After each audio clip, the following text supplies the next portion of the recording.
Since 2015, Jared Stillman has rocked Nashville sports. That team freaking stinks. And now he's back. The takes are hotter than ever. I mean, let's be honest, he just can't coach. Welcome to Stillman and Company. Stillman and Company on the 440 Sports Network. We are presented by Hiller Plumbing, Heating, Cooling, and Electrical. We are on YouTube at Stillman & Co. Like and subscribe. And I have been playing around with the analytics page over at with our friends at YouTube. I've been playing around with the analytics page, and I have noticed that 37% of our daily viewers to this program are not subscribed on YouTube. What is the matter with you people? Get in here and subscribe. We need more subscribers. Again, we're doing well, doing much, much better, almost 1,000 more than my former employer. And we've been doing this show for 2 months, but that's their business, not mine. But again, welcome into everybody here on the program. Like and subscribe, as we always ask people to do.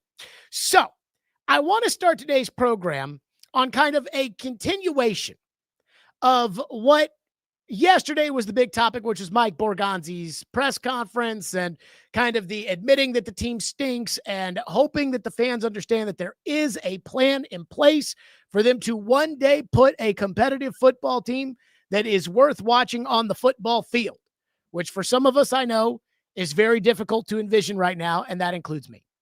So now that the Borgonzi press conference is behind us, now that the trade deadline is behind us, I think I know what the Titans' plan is for how they're going to build this team back into a competitive football team, even if I don't necessarily believe the plan.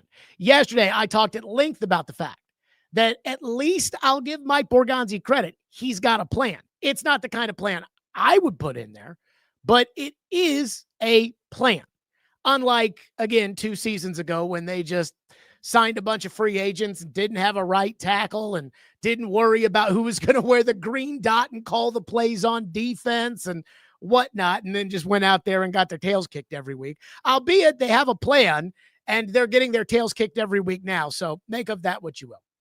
But if the plan is to develop the young players, draft, develop, and retain, which, by the way, isn't draft, develop, and retain, isn't that kind of the plan for every new general manager? Develop young players. Again, that's what every new general manager points to. Look at my guys. The team is not good because of the other general managers' guys, but look at my guys. They're all doing great. And so, again, let's live with draft, develop, retain. And let's, again, try to extrapolate this to an actual plan in which we can put names with faces instead of just some sort of cockamamie slogan that Butch Jones could come up with. The plan, in my opinion, is they're going to try to draft a bunch of players, and they're going to try to develop those players, and they're going to not be very good this year and probably not be very good next year. And it seems obvious that they're trying to pump the tires of the young players. Hey, look at Chim Dike. So then I put it together today on paper, and I said, okay, let's see how long it's going to take to do this. Again, they now view free agency as bad because a couple years ago, they went out, spent some money in free agency. I think it is overstated how much money they spent in free agency. They did not have a top payroll in the NFL when they spent all that money out there in free agency, but they spent money on Lloyd Cushenberry and Calvin Ridley and Tony Pollard and L'Jarius Sneed and those guys, and it obviously blew up in their face. So now they've decided that all free agency is bad and not just the guys they picked in free agency that were bad because the guy doing the picking was incompetent. But I digress. So right now, if this is going to be a youth movement based on young players and developing players, and how long is the plan? It's got to be 3 years. Cannot be more than year 3. This is year 1. Next year is year 2. Move into the new stadium. That's year 3. So how many pieces do they have in place for when they plan to open the new stadium? How many pieces do they have in place for when they plan to be good again?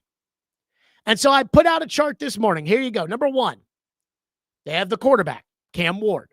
Now, I'm not convinced Cam Ward is going to be a superstar, but they are convinced that Cam Ward is going to be a superstar. So they believe they've got their franchise future elite quarterback. Like the Bengals drafting Joe Burrow when they sucked. Check, we got Joe Burrow. On to the next. Number 2, Dan Moore Jr. They believe he'll be their adequate left tackle. Won't be the best left tackle in the NFL, but at left tackle, he won't be the worst. Again, we experienced that at right tackle a couple of years ago. We experienced that at left tackle when the great Mike Vrabel decided to go bring in Andre Dillard. Number 3, they've got Peter Skoronski. They've got a guard. And I'll say this about Skoronski. He's good enough just to, whatever the top of the market is in a couple of years, I believe his contract will be due for renewal after this year. Just go ahead and give it to him. Just go ahead and sign him. You know, it's going to be $20 million a year for a fucking guard, but it's better off. You might as well just do it. So just get that done. Again, you don't win games because you have good guards, but he's solid. Number 4, J.C. Latham at right tackle. Now, I'm giving J.C. Latham the benefit of the doubt here. And maybe I shouldn't, because you know me, I don't like to give the Titans the benefit of the doubt. And I hated the J.C. Latham pick. I mean, hated it. I hated it when it was suggested, when we were thinking about Joe Alt and Brock Bowers and Roma Dunze, and if Malik Neighbors were to fall to that spot, and we were talking about those players, and J.C. Latham's name would come up every now and then, and every time I'd hear J.C. Latham, I'd think, yeah. And then they drafted J.C. Latham, and of course I had just a legendary meltdown. And then they said they were going to make J.C. Latham a left tackle, which I thought was cockamamie. Then they put J.C. Latham at left tackle, and it was cockamamie. And now they've moved him to right tackle. So that's not a good use of the 7th overall pick. And again, we talk about plans, and that's another example of not having a very good plan. That said, even though I could not stand the fact that they picked J.C. Latham, even though if we could do it again, they wouldn't pick J.C. Latham. J.C. Latham will be under contract in 2027. And I'm not ready to say J.C. Latham is Evan Neal yet. Though that was my fear when the Titans drafted him, was that he was going to be Evan Neal 2.0. Evan Neal, very high choice by the Giants in 2022. They tried to kick him inside the guard because he was so terrible at tackle. He stunk there. He doesn't play anymore. He's just on the bench. And I've told you guys about these Saban offensive linemen, and some of them are good, but for the most part, these Saban offensive linemen at Alabama, they're so big, they're so fat, and they just push everybody around, which you can do in college football, but you can't do that in the NFL, because in the NFL, there are guys on the other side of the ball that are equally as big that are faster.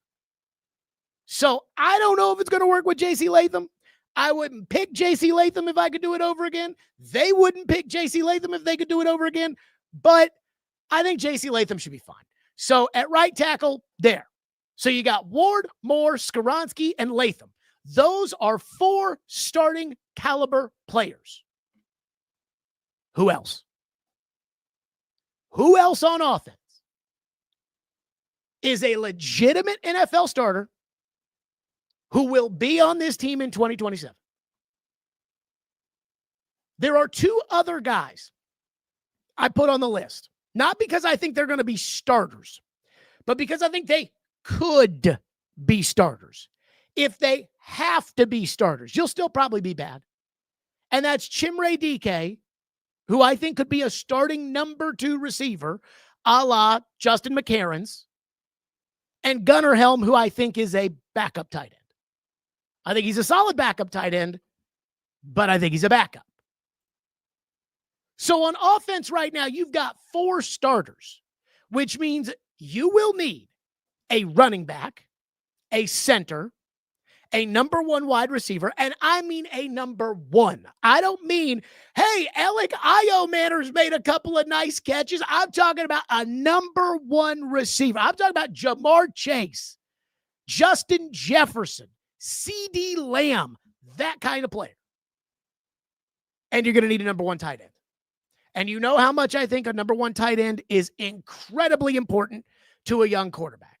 To the point that if Joe Alt wasn't there on the board, which he Obviously was not. When the Titans were picking 7th, I would have taken Brock Bowers because at the time they were implementing a young quarterback in Will Levis, and I believe in tight ends for young quarterbacks. So they need a running back, a center, a right guard, a number 1 receiver. Not, hey, we just signed Romeo Doubs to a big contract. He's our number 1. No. A real number 1 receiver and a number 1 tight end. That is, by my count, 5 things that they need starting caliber players at in one offseason. Now on defense, here's what they have. They have Simmons, who is a 3-4 defensive end. I think they would pin Femi Oladejo in, who they are praying is going to be a starting outside rusher in a 3-4 defense. I think they have Kevin Winston at safety. They extended Amani Hooker to a contract. I don't know if Amani Hooker's going to be any good in a couple of years, but that's on them, not me. They have their 2 inside backers, Cody Barton, who's too slow, and Cedric Gray, who, I think Cedric Gray can be the 11th player on a good defense. I would prefer that they upgrade. That's just me. I would prefer that they upgraded inside backer, but I think he can be the 11th player on a starting defense. And then there's Tavondre Sweat, who I put a giant question mark by because it sounds like they hate him. And nose tackle is, in theory, important. So I'm going to go with they need an impact edge rusher, and I mean impact edge rusher, like Khalil Mack in his prime. An impact inside linebacker. Not a necessity. Inside linebacker is not that big of a deal in the NFL. Cedric Gray's in that spot, I guess. And then they need 3 starting corners.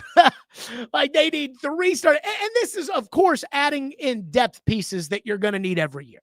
Your Sebastian Joseph Day type players, your Draymond Jones type players, your Jihad Ward type players. Like there's always going to be a need for depth. You're always going to need a third safety. You're always going to need, a swing tackle. You're always going to need those things. I'm not putting them on the list of things that you have to figure out. Because to me, impact edge rusher is something you need to figure that out. Depth on the offensive line, we just, we'll get to that in week 3 of free agency. So, again, they need, in order to field a competitive team, a running back, a center, a right guard, a wide receiver 1, a tight end 1, an impact edge rusher, probably 2, but we'll go with 1. Pray for Oladejo. 3 starting corners, and I would prefer an impact inside backer. Now, the assets. They have 1 first-round pick, 1 second-round pick, 1 third-round pick, 6 day 3 picks, woo, and $119 million in cap space, according to Spot Track, whatever that's worth. People are doing this again where they're like, and this team's going to have all that cap space to go spend. I'm like, number 1, you people did this 2 years ago. And number 2, the cap is fake. The question has to be, is Amy going to spend towards the top of the league whenever free agency happens? Is Amy going to give them a blank check to be able to go spend north of $300 million? Or is Amy looking at the bottom line of how much the tariffs and inflation are going to affect the overruns at the stadium? And so, yeah, they'll sign some guys, but they'll have to be very budget conscious. That I don't know. So they've got 1 first-round pick, 1 second-round pick, 1 third-round pick, 6 day 3 picks, and then they've got $100 million or so to spend in free agents. And they need, I would say, 8 things. But one of the things on the list is 3 starting corners. So they need 11 starters. Not to mention they need a new coach. So in order of importance, I put it out like this. The needs of the Titans going forward. Number 1, new coach. Because, again, a new coach is going to bring in a new defensive coordinator. And so all of these scheme fit pieces, this guy might not work in the new coach's scheme. So, we thought we had something there, but nope, J.C. Latham's too big. Get rid of him now. We need a right tackle too. And that will happen. Because, again, that's how this league works. They need a new coach. They need an impact edge rusher. That is the biggest roster need, in my opinion, on the team. They need a number one wide receiver. They need 3 starting corners. They need a starting center, assuming they get rid of Lloyd Cushenberry, which I think is up in the air. If you get rid of Lloyd Cushenberry, then you've got more money to spend, and you can probably go out and get somebody better than Lloyd Cushenberry, but at the same time, now that's 12 things you need, because now you got to go replace him. They need a starting right guard, a starting tight end, and they need a bell cow running back. Not running back by committee, no. They need a bell cow running back that Cam Ward can turn around and hand the ball to 32 times. And they have 2 top 60 picks. And whatever ends up being in this free agency class in order to do it. So I have to ask the question.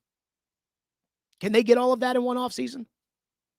I mean, for the last couple of offseasons, I've been very critical of some of the move the Titans have made.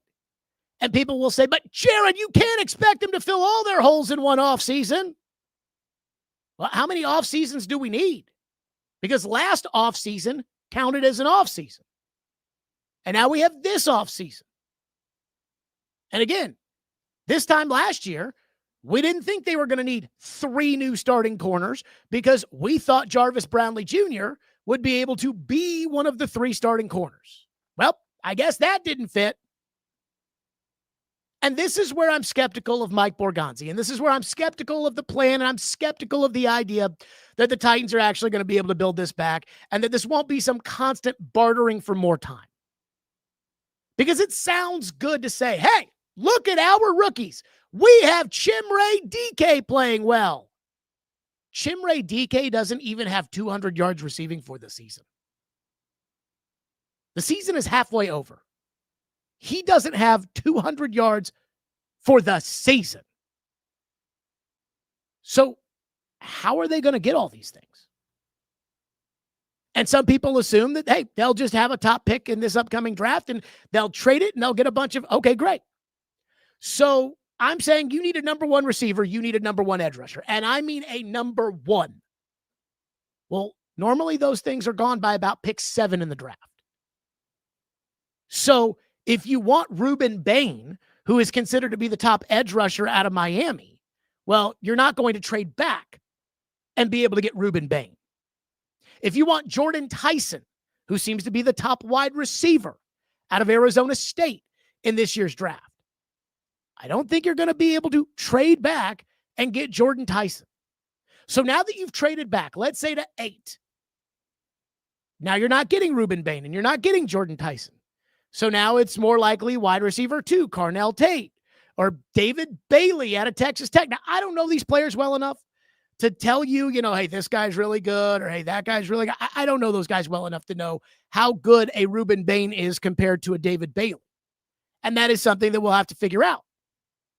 But again, when it comes to building this team back, I mean, trading out of that first pick, well, now you're looking at a wide receiver 2 maybe instead of a wide receiver 1. Just like when the Titans sat there at 35 and they needed a safety and Nick Emanwari was on the board and they needed a pass rusher and Donovan Ezaraku was on the board and they needed a receiver and Luther Burden was on the board and the Titans traded back to kind of split the baby and they ended up with Femi Oladejo and Kevin Winston. And while those guys might be okay, we don't know, they're not going to be as good as Ezaraku and they're not going to be as good as Emanwari is right now for the Seahawks. Then there's the free agent market. We don't know the makeup of the free agent market because teams will release players and then teams will also tag players. And teams will re-sign players. And it's hard to get a real feeling on what the free agent market is going to look like until probably a couple of weeks after the Super Bowl. But there will be a couple of impact free agents out there. And I think the Titans will be smart to buy some of them. But then again, you have to buy the right player who's a good scheme fit and is also a good guy and can be a good leader with a new coaching staff. And this isn't Madden football, so I can't tell you if Tyler Linderbaum from Baltimore is that guy or not. By the way, I'd be surprised if Tyler Linderbaum left Baltimore. And always remember the guys you can acquire in free agency are available for one of 4 reasons. Not good player, not good guy, too much money, or they're injured. I think we should add a fifth reason to that, by the way, and that is that the team that had them before is stupid, because the Minnesota Vikings look stupid with Sam Darnold right now lighting it up, and I knew Sam Darnold was good, and everybody in the league was like, it's like, no, he was good. So this has been a long-winded way of saying it's hard for me to see the Titans getting what they need this offseason without just some extensive knowledge and expertise that other teams in this league don't have. And I like Mike Borgonzi, the guy, but I highly doubt he's smarter than everybody else in the league put together. So if I was Mike Borgonzi's personal advisor, I would be up front and tell him that with Mount Amy's propensity to erupt, I'd assume you get one off season to figure it out. And I don't know if you'll be able to do all of this when it comes to draft, develop, and retain. So that's the first thing. And again, I'm rooting for them, but I'm trying to get the math to add up here as to how this would all work. All right, let's talk about Hiller Plumbing, Heating, Cooling, and Electrical, because after this, I got to tell you about something Borgonzi said yesterday that I think a lot of people heard and just said, yep, that makes sense. And I don't think it makes a lot of sense. We'll get to that in a second. So Hiller Plumbing, Heating, Cooling, and Electrical. I love those guys. They take great care of my home. They can do the exact same for you. Hiller's been in business since 1990. They are family owned and operated with 100% satisfaction. Of happy you'll be or the service is free. If a customer is not pleased with the work performed, Hiller will make it right. Learn more at happyhiller.com. Hiller has professional, experienced, trustworthy technicians. They come into your home and they leave it clean and better than they found it every single time. And I know this because I use Hiller at my home. Care is their core value, and they believe that when they care about others, everybody wins. They'll take care of the customer on every job, every time. Again, I know that they work at my home. They're great. Hiller Plumbing, Heating, Cooling, and Electrical. My guys, proud supporters of the National Predators, the Vanderbilt Commodores, and the Tennessee Volunteers. That's Hiller. Call the Happy Face Truck today. Okay. So Mike Borgonzi said something yesterday at the press conference that I heard, and my head kind of went up like, wait a minute. What?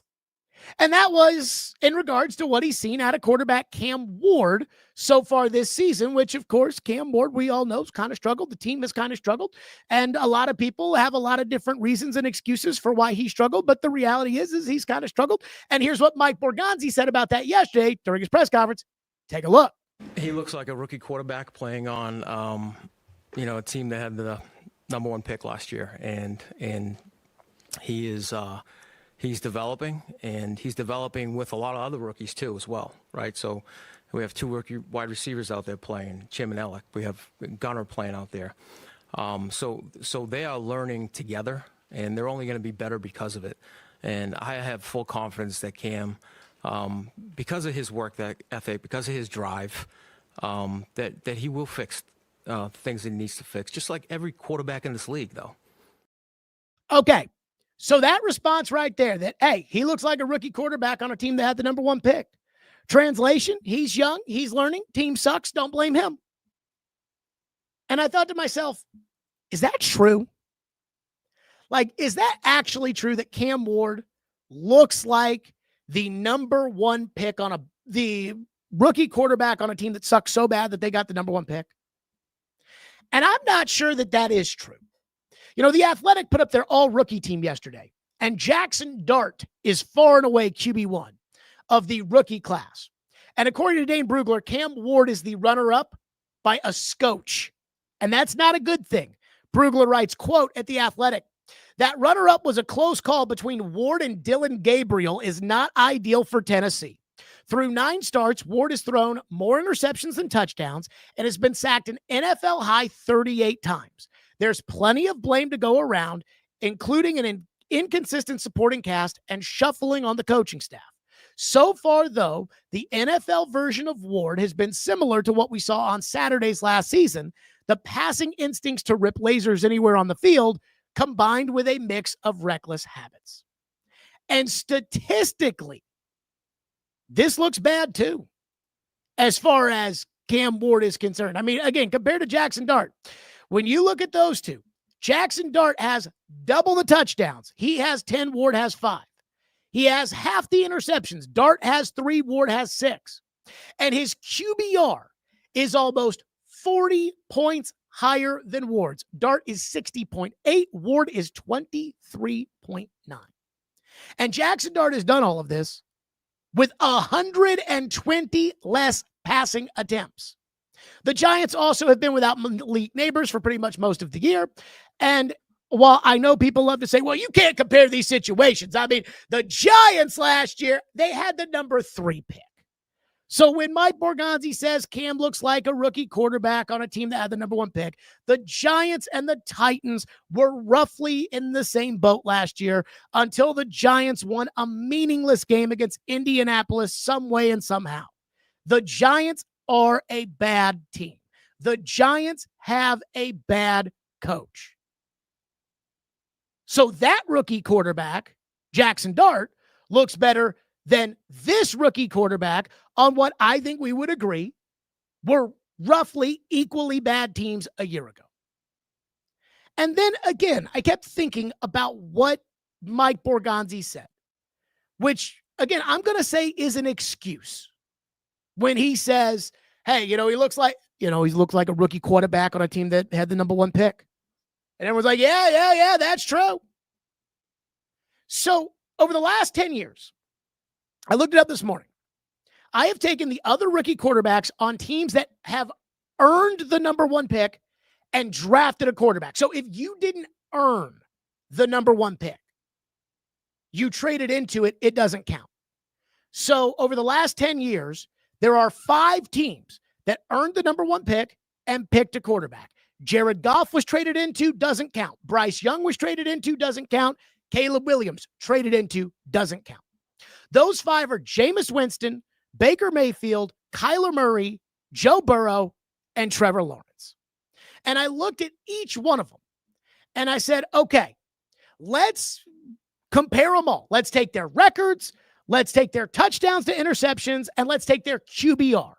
And again, QBR is a statistic that ESPN came up with years ago, in which ESPN decided, like, hey, this is going to try to isolate the quarterback position and give you a justification. Is it perfect? No, but it's a statistic that is supposed to try to be all-encompassing. And so, for instance, Jameis Winston as a rookie was 6-10. Baker Mayfield 6-7. Kyler Murray 5-10-1. Joe Burrow 2-7-1 before he suffered his ACL. Trevor Lawrence 3-14. And I took the average of those guys. And I said, okay, what's the average here? And what's Cam Ward on track for over 17 games? The average of those 5 quarterbacks, Winston, Mayfield, Murray, Burrow, and Lawrence, 4-10 record, 19 touchdowns, 13 interceptions, and a QBR of 50.7. Cam Ward is on pace for 2-15, worse than 4-10. 9 touchdowns, worse than 19. 11 interceptions, which technically would be better than 13 interceptions. And his QBR at 23.9 is 26.8 points off the average. That is more than double. So I don't really know what Mike Borgonzi is saying when he says Cam looks like a rookie quarterback on a team that had the number 1 pick, when all of the available statistics say Cam Ward looks way worse than a rookie quarterback on a team that had the number 1 pick. And that includes another rookie quarterback in the same draft class that went to an equally shitty team in Jaxson Dart, who is playing significantly better than Cam. If you were to extrapolate Jaxson Dart's numbers over 17 games, 4-13, that tracks with the 4-10 record that most number 1 picks on teams that have earned it accumulate. 21 touchdowns, 6 interceptions, and a QBR 10 points higher than the average at 60.8. Which brings me to this, and I know people don't want to hear it, but it brings me to this. At some point, doesn't Cam have to do something right? Like at some point, instead of the feelings of, oh my God, Cam is such a leader. Cam is such a baller. Cam is such a, At some point, doesn't Cam Ward have to go out on the football field and prove by some metric that he's as good as they think he is? Because right now, it's all feelings. There's no facts. There's no reality. And when I listen to Mike Borgonzi talk, and I hear him say things like, hey, I don't think there's no way you can mess up Cam Ward. And Cam Ward is developing. I mean, you look at him. He is developing. Did you watch the game on Sunday? Point to me a statistic. I'm not asking for, hey, let's use PFF, and PFF's the end-all be-all. I'm not asking for that. But I am asking for one statistic that says Cam Ward is doing well. Again, the idea of, well, he's getting better. There are no stats to prove it. He was terrible in the game on Sunday, but he's getting better. That doesn't fly for me. Well, he's playing with a bunch of rookies out there. Yeah, and so was Jaxson Dart until his rookie running back got hurt. And guess what? Him playing with that rookie player actually made him a better quarterback. By the way, it should be noted, according to PFF, Cam Ward's grade on Sunday, 40.6, worst grade of the season. So is he improving? Like, is there any stat out there? You people love Cam. Is there any stat out there? Is there any metric out there? Is there anything out there that says Cam Ward's getting better? Like, is there anything out there? Give me something. TDG says the Patriots game. What happened in what did I miss in the Patriots game? Cam Ward in the Patriots game had according to PFF, had a grade of 60.8. Woo. I mean, did they even score after halftime in the Patriots game? So I just want something. I just want a little something that tells me that Cam's actually good, and not the feelings of, well, I mean, he's getting better. He's getting better. Just show me something. At some point, doesn't Cam have to do something? Where, again, I put up an entire chart of all these quarterbacks, and I don't even think all these guys are good. Jameis Winston's a backup. Kyler Murray sucks. I have not liked Kyler Murray. So I thought he was going to be a bust. I don't think he's done shit in Arizona. And for some reason, they gave him a big contract and they treated him like he's a good quarterback, but he's not. But he's on the list. And yet, Cam statistically just is getting absolutely blown out of the water by Jameis Winston, Baker Mayfield, Kyler Murray, Joe Burrow, Trevor Lawrence, and by Jaxson Dart. Trevor Lawrence is the only one who Cam kind of compares to. And even he's behind Trevor. And Trevor, in my opinion, has been kind of a disappointment considering what he was supposed to be and what he actually is. So when I hear, oh yeah, he looks like a rookie quarterback, it's just on a team that had the number one pick last year. Well, all those other teams had the number one pick. Baker Mayfield entered the league with Hugh Jackson as his head coach. Jameis Winston with Lovie Smith. Well, Jared, it's just all the bad coaching that all these teams. Urban Meyer was coaching Trevor Lawrence at the beginning. Brian Daboll's on the hot seat right now in New York. Oh, my goodness gracious. It's incredible. Again, the distinguished gentleman says this is the worst team in the league. Stop it. That's okay. Like, that's the point. All these guys went to the worst team in the league. That's why Caleb Williams isn't on this chart. And Caleb had something like 26 touchdowns and 6 interceptions last year. And Caleb's not on the chart because Caleb's team didn't earn the number one pick. Caleb's team was the 10th pick. They had the number one pick because of the trade with the Panthers, but they didn't earn the number one pick. But all these teams sucked. Every single one of them. All these teams, the year before these quarterbacks were drafted, they all absolutely sucked. So that's where I feel like it is a fair comparison. And I feel like Mike Borgonzi's talking through his ass to make everybody feel good about the quarterback they took number one, who might not be that good. And that's the problem. And that's why people get mad, because nobody wants to admit, you know what? The guy you picked number one overall, the guy you turned down the trade with the Giants for, the guy that right now you are staking your career on, might not be that good. Nobody wants to have that conversation. So they say things like, well, he looks like a rookie quarterback on a team that had the number one pick. Really? Here are all the rookie quarterbacks that were on teams that had the number one pick. And they're all better than Cam Ward. And here's Jaxson Dart, who's a rookie quarterback, who was on a team that was equally as bad as you last year. And he's doing better than Cam Ward by about 40 points in QBR.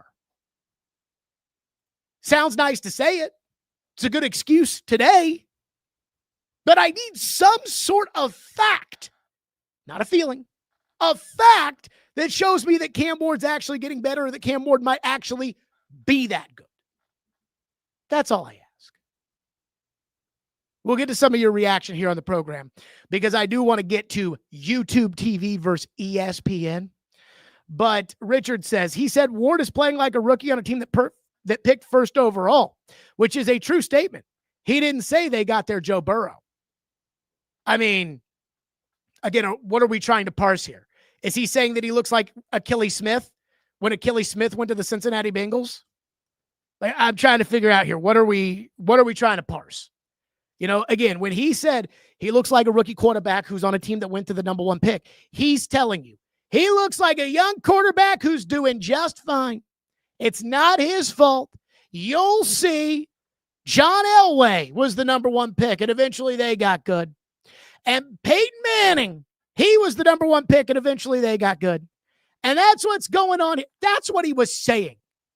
That's what he was saying. And again, I put up the chart, and I showed you all those guys. I showed you Kyler Murray, much better rookie year. I showed you Baker Mayfield, much better rookie year. So is he trying to say, no, I didn't mean he looks like a rookie number one quarterback. I didn't mean he looks like Burrow or Manning. I meant he looks like J.P. Lossman. That's what he looks like.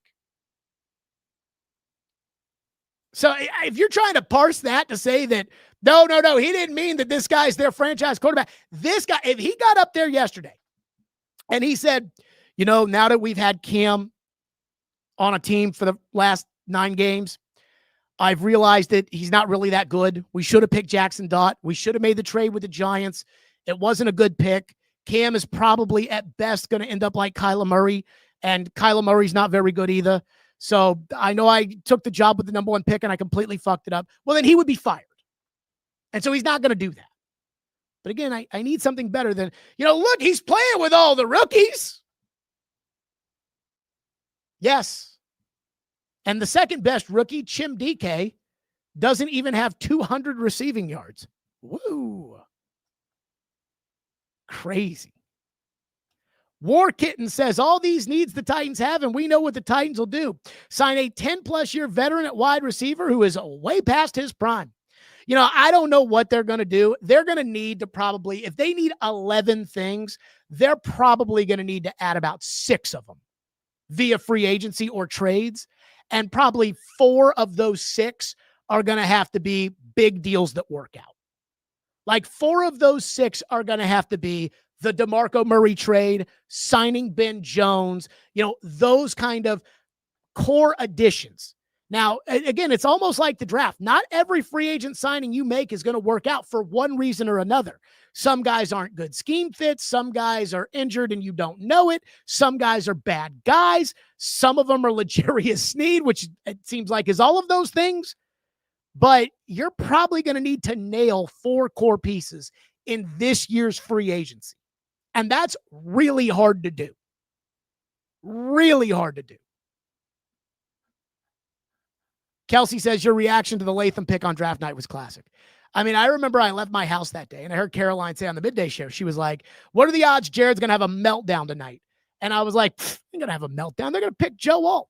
And when they pick Joe Alt, I'll be happier than a pig in shit You watch. They'll pick Joe Alt. They'll be like, yes, Joe Alt. And then when Joe Alt went off the board with the Chargers at 5, I put my head in my hands. And I'm not going to say I cried, but I yelled and screamed. Then I knew it. I knew they were going to pick J.C. Latham. And I turned my phone over so that I couldn't hear, that nobody would text me, anything about pick tipping. And I was just listening in the headset. And I was like, okay, if the Giants don't take Malik Neighbors, and they can still get Malik Neighbors, and I'm okay with Malik Neighbors, and Brock Bowers is still there. And I really like Brock Bowers, even though I'd rather have Joe Alt. And so I'm listening in the headset, and I hear Roger Goodell go, with the 7th pick in the draft, the Titans take J.C. Latham. And I'm like, oh, no. And I lost it because, again, I wanted Brock Bowers. And when I turned my phone over, I had a former NFL head coach. And I'll just say this. He knows his tight ends pretty well. I had a former NFL head coach who texted me, who said, take the tight end. He's going to the Hall of Fame. And I looked at Derek and I looked at Chris, and they both knew this former coach, that, or at least they knew who he was. And so I showed him, I'm like, see, this is what take the tight end. He's going to the Hall of Fame. And that's how you end up in the spot you're in now. And look, John Robinson played a role in some of that too. Not just ran, and they took a guard and, whatever, it's a guard. But, boy, that was a tough night. Josh says, how many return yards does he have? I guess this is in reference to Chimere Dike. When, again, I'm looking at it saying, oh, yeah, woo, Chimere Dike. Well, when it comes to becoming a contender, and look, I love Chimere Dike as a punt returner. Love him as a punt returner. When it comes to becoming a contender again in the NFL, you need a fucking wide receiver. And right now, Chimere Dike is the best young wide receiver you have, and he's got 198 yards on the season. Again, I think he may be a number 2 receiver, which is not bad for a 4th-round pick. In fact, that's very good for a 4th-round pick.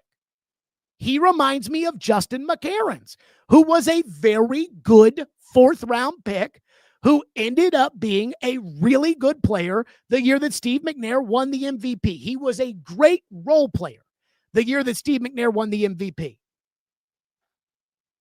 But I need this team to end up with a Justin Jefferson at some point. Dixie says, finding starting rookie wide receivers on day 3 is not some easy task. Of course, DK and Ellick are flawed. That's why they were available in the 4th round. Again, we don't grade on a curve. This is the NFL. So you go out on Sunday and you don't have a number 1 wide receiver. You will play a team that most likely has a number 1 receiver. So when you play that team that has a number 1 receiver and you don't have a number 1 receiver, now they automatically are ahead of you because they've got a touchdown scorer who can go out there and make a difference, and you don't. I mean, to me, that's simple. Now, can you get by without a true number 1 receiver? Yeah. I don't think Michael Pittman in Indianapolis is a true number 1 receiver. I think he's their number 1 receiver, but I don't think he's a true number 1 receiver. But it's a lot harder if you don't have a number 1 receiver. And right now, you don't have a number 1 receiver. Belvis says development is not linear. Stop it. Well, but doesn't development have to happen at some point? When it comes to Cam, doesn't there have to be some sort of statistic that says, actually, Cam's getting better? Doesn't there have to be something? He's not winning more. He's not throwing for more yards. He's not improving as far as QBR is concerned. Like, what? At some point, doesn't there have to be something?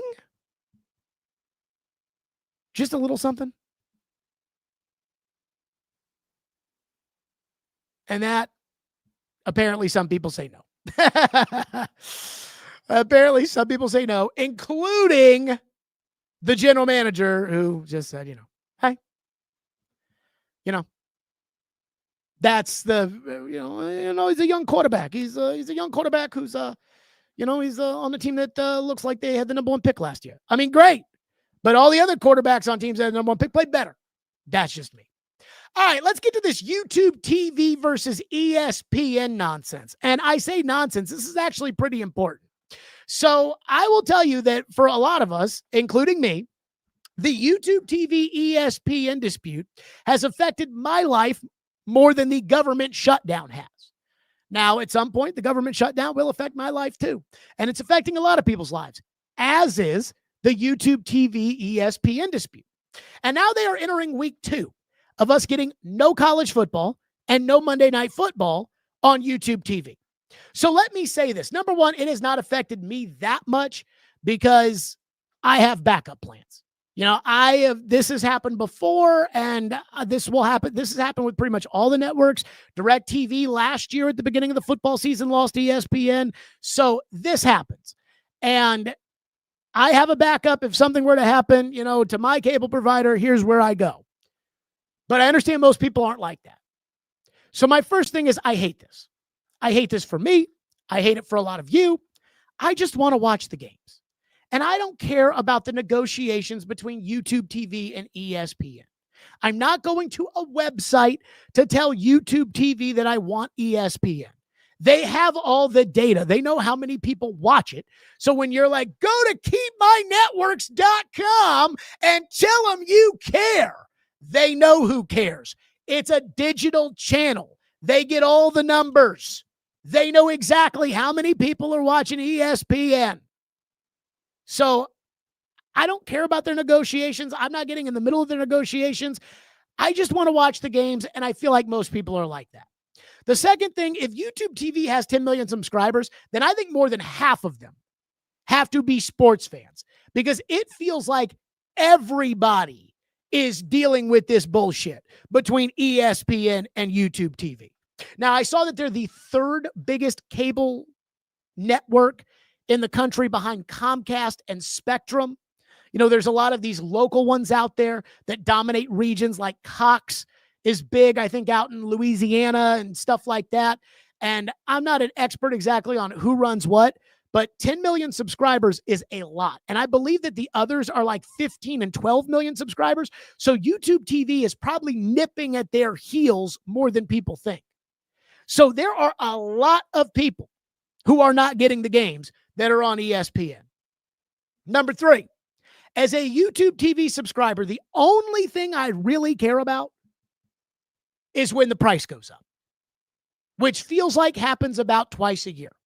Now, most of the time they send an email and they'll say, we're going to increase the price because we're adding the Oprah channel and we're adding the Food Network too. And I get a little angry because I don't watch the Oprah channel and I don't watch the Food Network too. But when it comes to ESPN, I do watch that.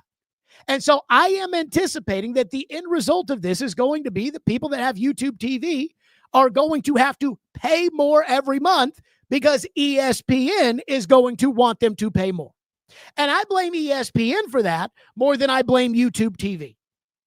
And finally, the only things I need out of ESPN, you know, a lot of people learned they don't need the regional sports networks. When the regional sports networks all went away from the YouTube TVs and the Sling TVs and the Hulu Lives, and people say, you know what? I don't need it. I'm good without it. Regular season games, would I like to have it? Sure. Am I going to pay an extra $20 a month? Fuck that. So you learn when things get taken away from you what you actually need or don't need. For me, there's 3 things I need on ESPN. There's Monday Night Football. There's the SEC on ESPN, which the best games go to ABC, and you can just buy a $20 antenna one time and watch ABC. And I need the college football playoff. Monday Night Football, the SEC, and the college football playoff. That's it. Other than that, I don't need ESPN. The NFL is primarily on CBS, NBC, and Fox. The NCAA tournament is on CBS, TNT, TBS, and True TV. And baseball is on Fox and TBS. I can live without the NBA, and I can live without regular season college hoops. Would I prefer to have the NBA? Sure. But if I don't get the Eastern Conference final because my carrier has a dispute with ESPN, I'm not going to be upset about it. If I don't get Monday Night Football for the Packers and the Eagles, I got a problem. If I don't get the national championship game for college football, I got a problem. I do not have a problem when it comes to really the rest of ESPN. And I say that with all due respect. I don't need Stephen A. Smith. I don't need Mike Greenberg. I don't need SVP. I don't need any of their extra programming. And even though I root for Louisville and most of their games are on the ACC network, I can live without that too. What I really need is Monday Night Football, the SEC, and the college football playoff. Other than that, I don't need ESPN. So now that I put all that out there, this is how I feel this is all going to go down. What's going to happen is eventually they're going to work this out, and the end result is that YouTube's TV subscribers like me, and I'm sure a lot of you, are just going to have to pay more. That's how it is. And yes, there are other streaming services out there like the Disney-owned Hulu Live or Fubo, and DirecTV has their own, and I think there are a couple other out there. But none of them have NFL Sunday Ticket, which is far more valuable to me, and I think most sports fans, than the ACC network or the SEC network or whatever. And the interface that YouTube TV has is way better, supposedly, than all these other streamers. I tried DirecTV Stream Out about 4 or 5 years ago when YouTube TV lost ESPN for like a day. And I remember being like, it's kind of sluggish on the interface front. YouTube TV's interface is great. And YouTube TV has the multi-viewer, which is incredible. Number 2, YouTube TV needs ESPN. When I first got YouTube TV, I was like, this thing is perfect. I was living in an apartment, and I had the AT&T Uverse. And I was paying about $250 a month for AT&T Uverse cable and internet. And I had all the sports channels, and I think I had HBO, and I liked it, but $250 was a lot. Then I moved into my first house. And when I moved into my first house, I wanted to get cable on all the TVs. And so I looked at moving Uverse over, but that wasn't an option at my new home. So Comcast was the option. So I looked at Comcast. And Comcast wanted to charge me $10 extra per month per box. Well, I have something like 7 televisions at my house. Granted, I'm not a normal person, but I wasn't going to pay $70 extra. Then there was another $10 extra per box for HD, and then there was another $10 for DVR. So now you're talking about an extra $280 or whatever that you're asking me to pay every month for all the TVs I have. I'm like, I'm not doing that. And I was at a Preds game, and we at 102.5 had a suite that night, and we had like a bunch of listeners had won a contest to come into the suite, and Ryan Porth was talking about how he had just gotten YouTube TV. And other people in the suite were like, oh, you got to get YouTube TV. So I went down the street and bought like a couple of Roku sticks at the time. I don't like Roku sticks. I use the Fire Stick now, but I used Roku sticks at the time. I'm like, holy shit, this thing's great. It was like $35 a month for YouTube TV. Now the price just keeps going up, up, up, up, up. And that's the thing that we're just going to have to accept, is it's all just going to go up. No matter what the end result is, as far as who caves or who does what, or this is all just going to go up, and there's really nothing we can do about it. Number 3, DirecTV. Now, this is going to sound like an ad for DirecTV, and DirecTV should pay me for this, but it is not. DirecTV has completely dropped the ball on all of this. If I was DirecTV, I would be spending millions of dollars on next year's advertising budget to buy ads right now and stick them in there during the World Series, and stick them in there during college football, and stick them in there on Sunday Night Football, and stick them in there on, Fox Big Noon Kickoff and all that stuff. And I would be telling people that I, at DirecTV, have a streaming package that has all the sports. And what I would do if I was DirecTV is I would discount this significantly for a year. Now, I looked at it this morning. They have discounted it for like a month, and then it goes to the normal price. And the normal price starts at $90 a month, which is more than YouTube TV and Hulu Live and everything else. And then if you want to get the good sports channels, I mean, it's pretty expensive. But I would just say $45 a month for a year. They're going to lose money, but you're going to get a lot of people to sign up. And once you get a lot of people to sign up, I think then you can keep a lot of people. You won't keep everybody, but you'll keep a lot. So for an entire year, I take it on the chin just to get people signed up. Again, I hate doing this because I feel like I'm giving free advice and advertising to DirecTV, who should be paying for that. But I'm shocked at just how stupid they've been with all of this, because they have had the opportunity to really pounce. I was talking to PK about this yesterday at the Titans facility, and I was talking to him about DirecTV Stream. And he was like, wow, you had to have a satellite dish for that? I'm like, no. If I was DirecTV, I'd be like, you do not need a satellite dish. It is the same as getting DirecTV, except you're streaming it. It's not a satellite dish. It has all the channels. It has ESPN. Because here's what matters for a sports fan. ESPN with Monday Night Football and the college football playoff in the SEC. Fox with the NFL and Major League Baseball. NBC with Notre Dame and the NFL. CBS with the NFL and the NCAA basketball tournament. TNT and TBS for the Major League Baseball playoffs and the NCAA basketball tournament.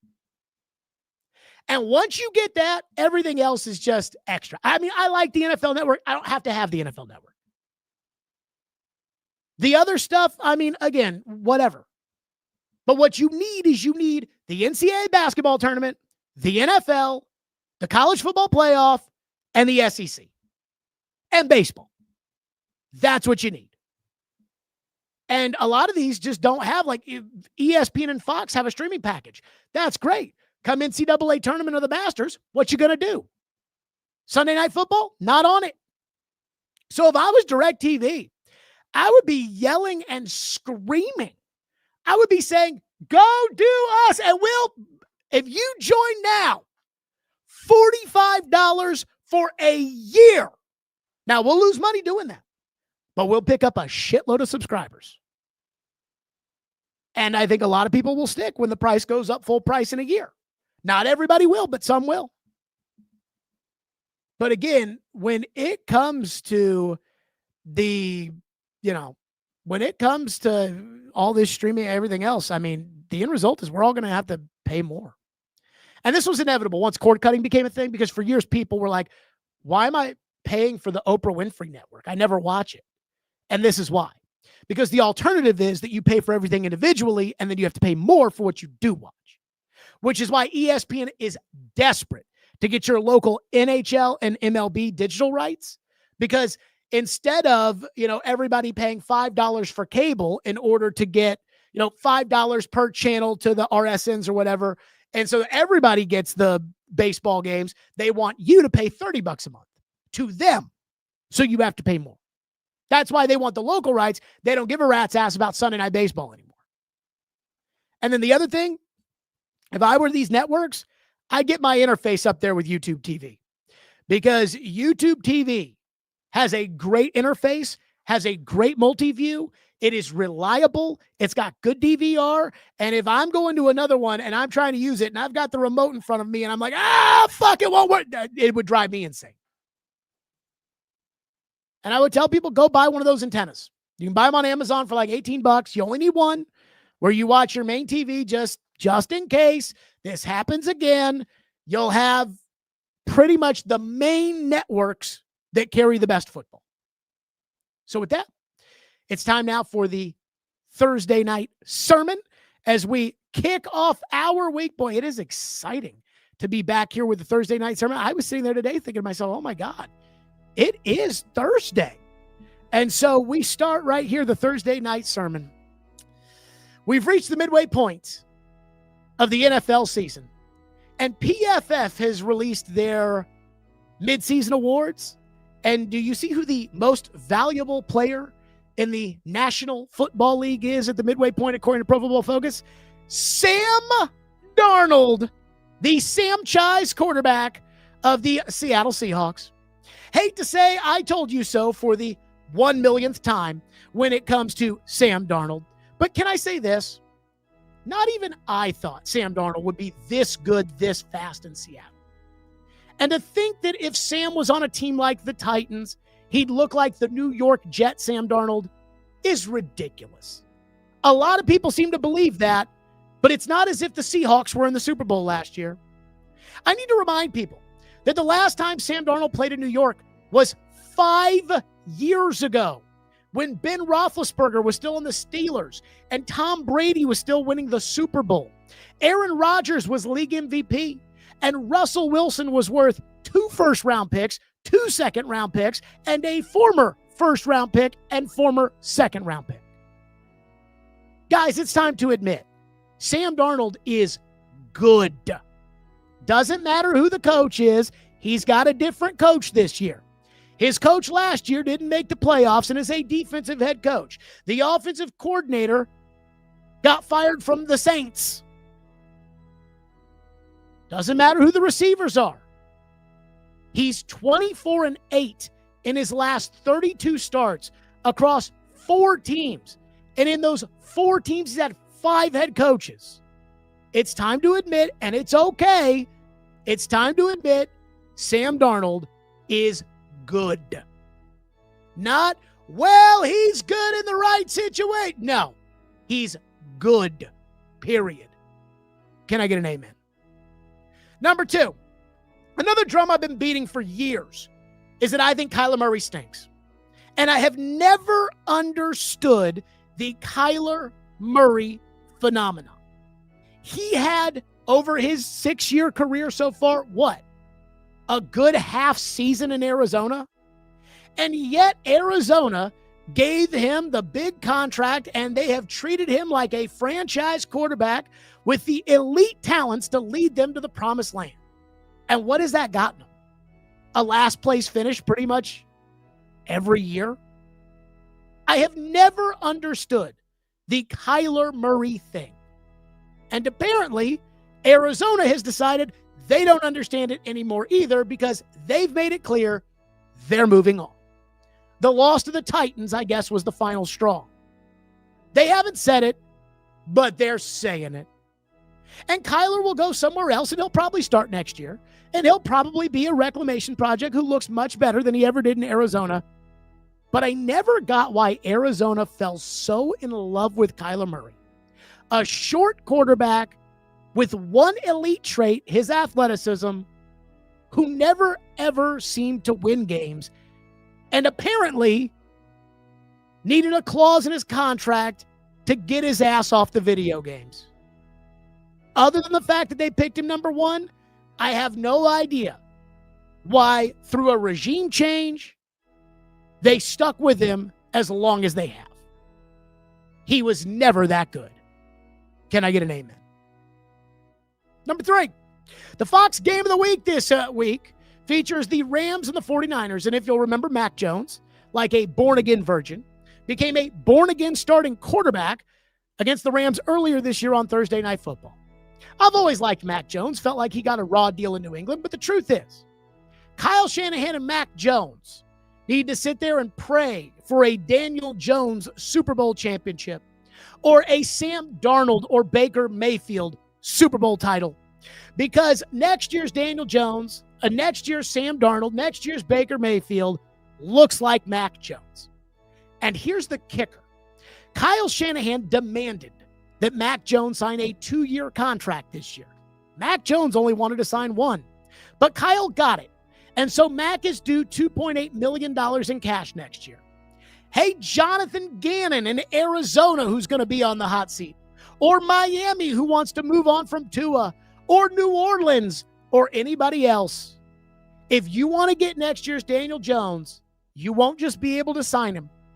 You'll have to pay. And my guess is it's going to cost you a 2nd-round pick, and then you have to give a new contract to Mac Jones. But before you sit there and say, is it really worth it? Just ask Shane Steichen, who right now might be the favorite for Coach of the Year in the NFL, if it's worth it. The great Mike Vrabel became the great Mike Vrabel because of Ryan Tannehill. It's a real thing. And Mac Jones looks to be the favorite for next year's reclamation project.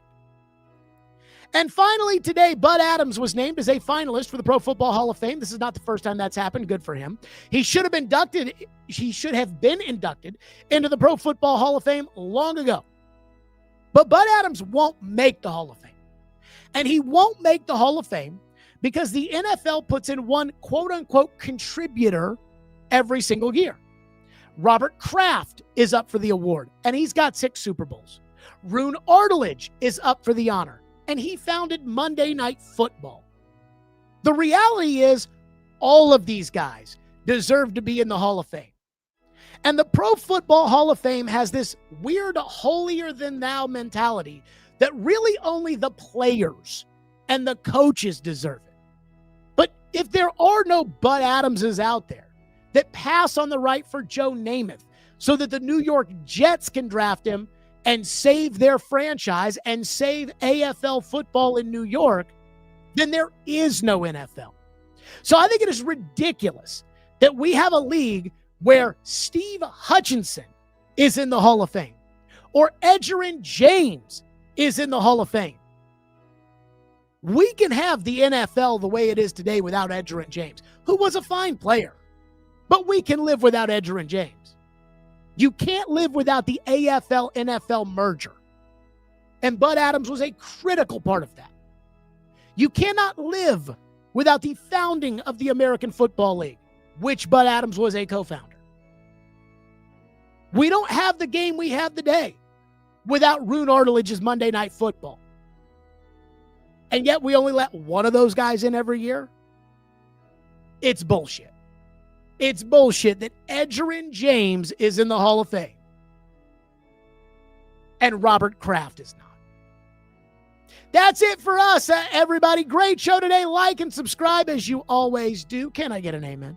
Like and subscribe again. 30% apparently of the people that watched the show yesterday did not subscribe to the channel. What are you doing? Subscribe. Like and subscribe. We're back tomorrow at 2 o'clock tonight. Raiders, Broncos, not a great game.